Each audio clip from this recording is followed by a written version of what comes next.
Hey guys, today I'm super duper excited to show you a little bit more of James, one of my viewers, and his reaction to our video where we construct an accurate timeline of the Old Testament, which is where we count the number of years from Adam to key people and events like Noah and the flood, or Moses and the Exodus, or the kings of Israel and Judah, and especially King Nebuchadnezzar and the exile of the Jews to Babylon.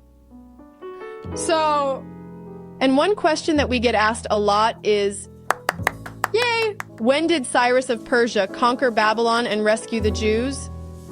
Google will tell you this happened in 538 BC, but we believe it happened in 493 BC, which is a difference of 45 years. So it's a good question, and James here is going to answer it for us. But not only that, James will give his reaction to our claim that our historical timeline is so accurate that it actually predicted the birth of Christ in 5 BC. Okay, there we go. I'm excited. I've ordered some food. I'm very happy right now. Okay, Hello, this will be my everyone. motivation. I want to share my reaction and tell you what I think about the rapture.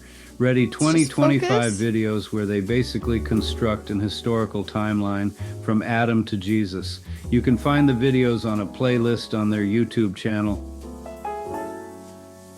So to find the playlist, go to our channel, click playlist, and scroll down. And here it is, from Adam to Jesus. So, yeah, this is the one.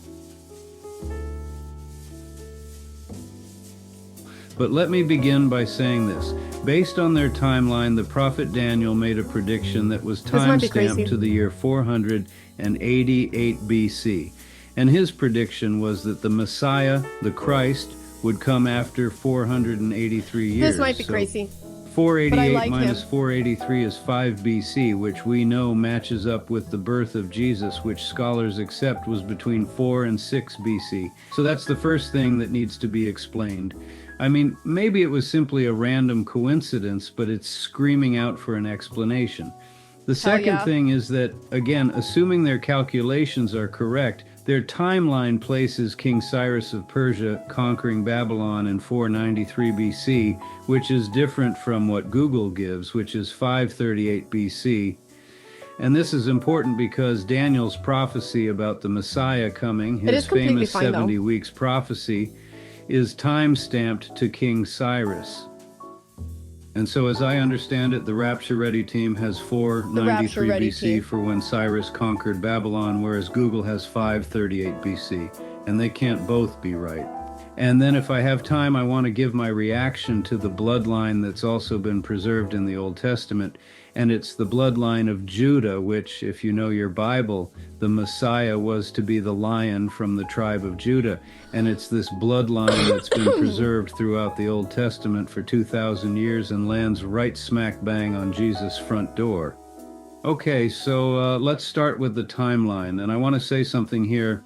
You know, I've studied the Bible since I was a teenager, off and on over the years, and this whole approach of constructing an historical timeline is new to me. I mean, sure, I broadly understood there to be 2,000 years from Adam to Abraham and another 2,000 years to Jesus. However, nobody unpacked the timeline to the level of accuracy that the Rapture Ready team have done.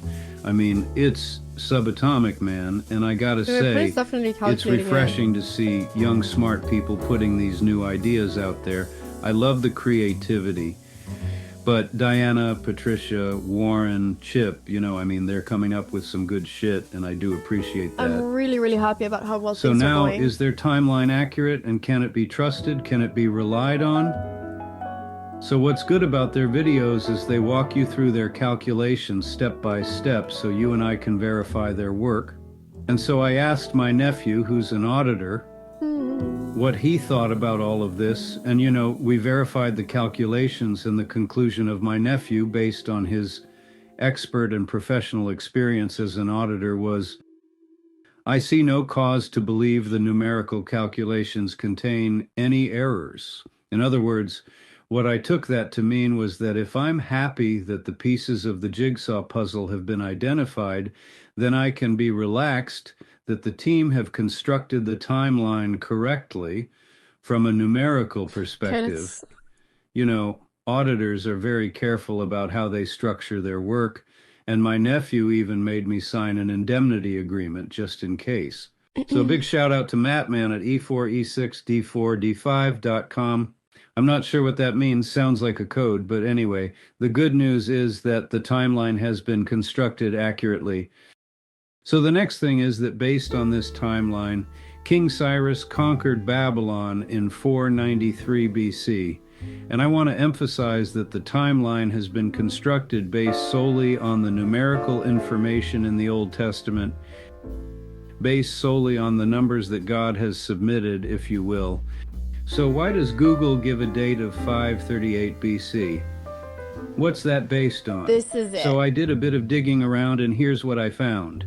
In the 2nd century, Claudius Ptolemy compiled the reigns of the Persian kings from Cyrus until Persia was overthrown by Greece under Alexander the Great in 333 BC. And if you add up all of the reigns, you get 205 cumulative years. So add 205 to 333, and you get 538 BC.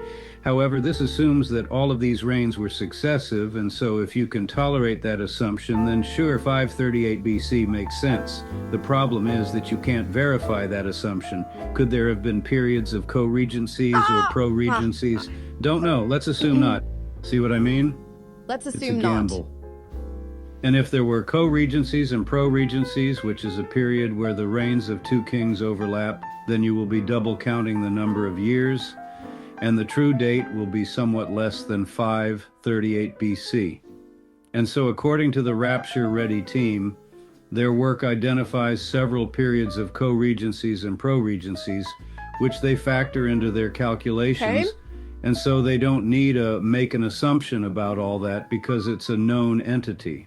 So because we know that co-regencies and pro-regencies were a thing not only for the kings of Judah but also the kings of Israel, the team is confident with their date of 493 BC, and co-regencies were required because of practical reasons. For example, a son may be anointed but not be of age, or the father might be deathly ill but survives for a further 3 years, or the king could be called away to battle for a long period of time, and so appoints his son as king to take care of matters at home. It's the stuff of life.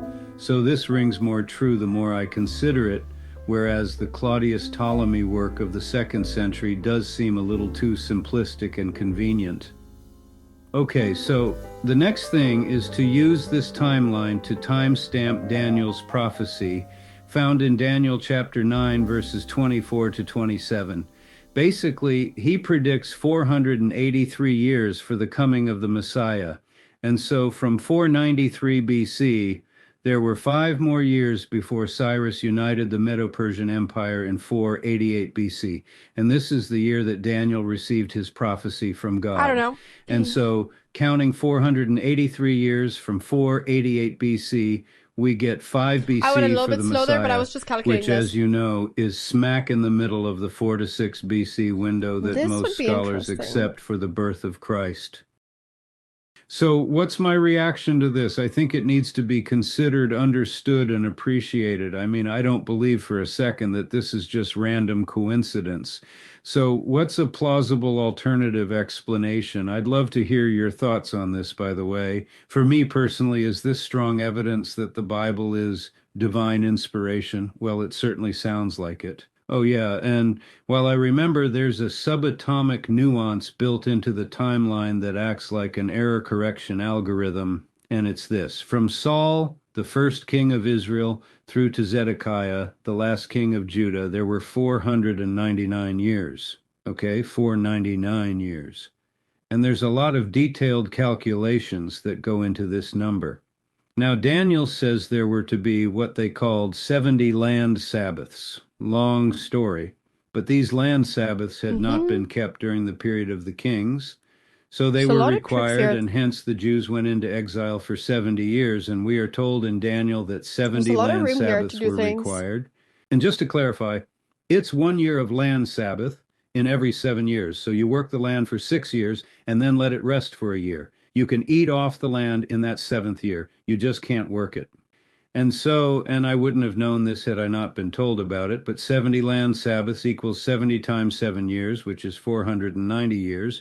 And so with the 499 years cumulative reign of the kings, there are exactly 70 land Sabbaths. The 70 years authenticates that 499 years is correct. And so what about the remaining 9 years? Well, it turns out that in Judaism, every 50 years is a Jubilee year, and well, it just so happens there are 9 Jubilee years in 499 years. Oh, wow. So 70 land Sabbaths plus 9 Jubilee years equals 499 years. I mean, you just can't make this shit up. Okay, let's just stay focused. Which brings me to my last point, and that's that the Bible isn't just a book, it's a library of books.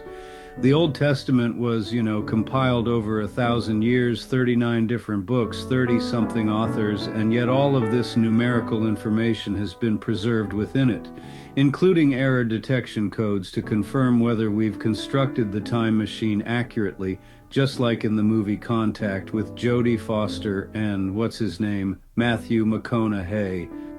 Great movie, by the way. Love it where the NSA try to classify prime numbers.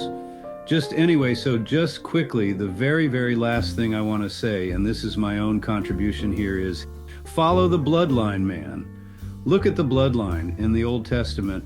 Look at the genealogy at the beginning of Matthew. Look where it starts. Look where it ends. Follow the money, dude. All the information about the bloodline of Christ has also been preserved in the Old Testament. 30 books, different authors and stuff, and it all points to Jesus at the end of it, like a compass needle points to true north. And if you know anything about the kings and queens of England, then you'll know how amazing it is to have this bloodline preserved in the Old Testament. So to recap, I have the assurance of an auditor, who also happens to be my nephew, that the timeline can be relied on. So a big shout out to Mattman at e4e6d4d5.com. And so what else?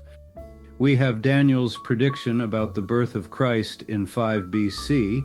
We show why Google's 538 BC is 45 years different to the date proposed by the Rapture Ready team, and we understand what accounts for the difference.